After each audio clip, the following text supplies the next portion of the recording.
नमस्कार दोस्तों, स्वागत है आपका हिंदी नॉलेज शो में। तो दोस्तों, बहुत ही शॉकिंग और हैरान करने वाली खबर आ रही है इस समय।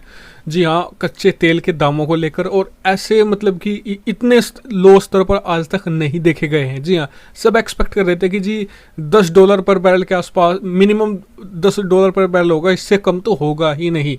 लेकिन मतलब कि सारे ही तो रिकॉर्ड टूट गए। मैं आपको बताऊं कि कल सुबह ऑयल के जो प्राइस थे ये करीबन चल रहे थे 12 से $13 पर बैरल के हिसाब से। ठीक है, फिर दोपहर तक आ गई ये 6-5 के आसपास। लेकिन कल शाम जब मार्केट क्लोज हुई और जब सुबह एक तरीके से खुली है, तो इनके प्राइस हैं $0.01 पर बैरल।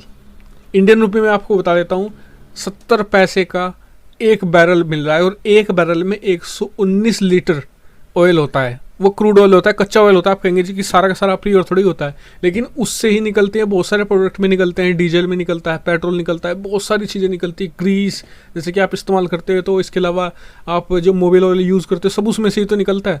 तो ये 119 लीटर जो आपको कच्चा तेल मिल रहा है 70 पैसे में अमेरिका में। जी हाँ, ये अमेरिका के फिगर है, टेक्सास के। और अब आपको बताऊं कि अरब देशों में क्या चल रहा है। अरब देशों में भी प्राइस बहुत लो स्तर पर चला गया है। इसके कारण भी आपको बताऊंगा, और इस पर भारत पर निगेटिव क्या असर होने वाला है, पॉजिटिव क्या असर होने वाला है। जी हाँ, दोनों इसमें भारत पर असर होगा। तो अरब देशों की बात करें तो अरब देशों में इस समय जो ऑयल के प्राइस हैं वो अभी फ्लक्चुएट कर रहे हैं करीबन 13 से 15 के बीच में, और वहाँ पर भी बिल्कुल लो स्तर पर चला जाएगा। कारण मैं आपको बताता हूँ ऐसा क्यों हो रहा है। पहले अमेरिका का कारण, अमेरिका में इसलिए हो रहा है क्योंकि वहाँ सब कुछ बंद पड़ा है, सारी इंडस्ट्री बंद है। तो वहाँ पर ऑयल का प्रोडक्शन तो इतना मैसिव स्तर पर कर दिया है कि उसे कोई खरीदने वाला नहीं है। दूसरी बात, वहाँ पर जो लोकल जो भी बायर हैं, जो जैसे कि जो मतलब कि पेट्रोल पंप मालिक हैं, वो कोई नहीं खरीद रहा है। वे खरीद कर करेंगे क्या? जी हाँ, क्योंकि बिक तो रहा नहीं है, तो उसे रखेंगे कहाँ, उसका खर्चा अलग से होगा। तो इसलिए कोई खरीदने वाला ही नहीं, और प्रोडक्शन इतना भारी हो गया है।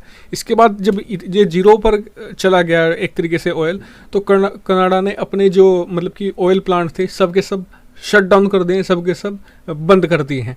जी हाँ, अब बात कर लेते हैं कि जो अरब देश है इनके ऑयल का क्या होगा। तो दोस्तों, बर्बादी तो इनके यहाँ भी आनी है। अब तक जो ये चमक रहे थे, इनका सितारा जो चमक रहा था ऑयल के प्राइस के बेस पर ही चमक रहा था।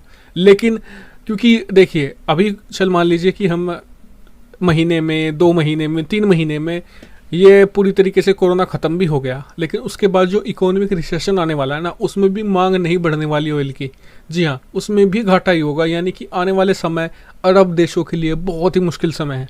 लेकिन भारत जैसे देश जो ऑयल के बड़े इंपोर्टर हैं, हमारे लिए तो चांदी है, क्योंकि हम इस सस्ते ऑयल के दम पर ही अपनी जो इकोनॉमी को फिर से खड़ा कर पाने में कामयाब होंगे। जी हाँ, इसमें भारत और चीन एक्सेप्शन होंगे, क्योंकि भारत और चीन इसका प्रोडक्शन नहीं करते।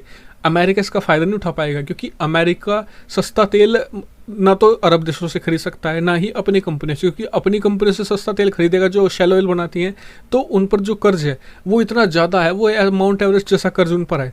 तो वो सस्ता तेल दे ही नहीं सकती अमेरिका को, और अमेरिका अगर महंगा तेल लेगा अपनी कंपनियों से, तो फिर वो अपनी इकोनॉमी कैसे खड़े करेगा। तो जी, उनके लिए मुश्किल है, भारत के लिए कोई मुश्किल नहीं है, क्योंकि अमेरिका ने तो जो अपनी शैल ऑयल इंडस्ट्री खड़ी करी है वो बहुत ही भारी भरकम पैसे लगाकर खड़ी करी है। सस्ता तेल वो अफोर्ड कर ही नहीं सकते। अब बात कर लेते हैं कि भारत पर इसके नेगेटिव और पॉजिटिव असर क्या होंगे।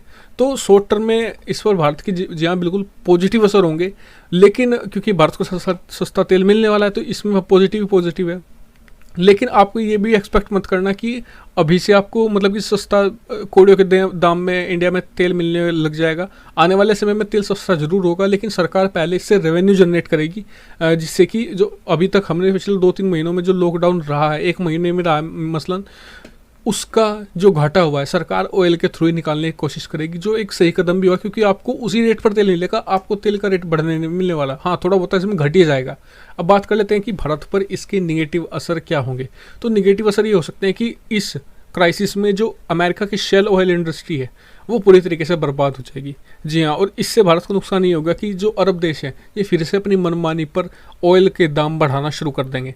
इसमें बस यही हो कि अमेरिका की शेल ऑयल इंडस्ट्री बर्बाद ना हो, और हालांकि उम्मीद तो है कि अमेरिका नहीं होने देगा, क्योंकि अमेरिका की अर्थव्यवस्था का बड़ा भाग ये शेल ऑयल इंडस्ट्री ही है, और इसमें अमेरिका ने बहुत ज़्यादा पैसा लगाया हुआ है, तो इसे बर्बाद तो आसानी से नहीं होने देगा। लेकिन अगर ऐसा होता है तो ये भारत के लिए दूरगामी, अब से 2 या 3 साल बाद की मैं बात कर रहा हूँ, तो उस दौरान भारत के लिए निगेटिव ये हो सकता है। तो दोस्तों आपका क्या व्यू है इस पर कमेंट करके जरूर बताएगा, साथ ही चैनल को सब्सक्राइब कर लेना, क्योंकि आज शाम को वीडियो आने वाली है कि चाइना ऐसा पावरफुल देश मिलिटरली और इकोनॉमी कैसे बना। जी हाँ, वो पूरी डिटेल से हम बात करने वाले हैं इस वीडियो में। चलो दोस्तों इस वीडियो में इतना ही फिलहाल। चैनल को सब्सक्राइब और शेयर वीडियो को कर देना, और हाँ, चैनल को ज़्यादा से ज़्यादा सब्सक्राइब करो ताकि हमारा चैनल आगे बढ़े और मुझे भी थोड़ी हिम्मत मिले आपके लिए ऐसी वीडियो बनाने की। वीडियो अगर आपने कर लिया है तो आपका बहुत बहुत धन्यवाद। Thank you for watching video. Keep subscribe, keep share, keep support.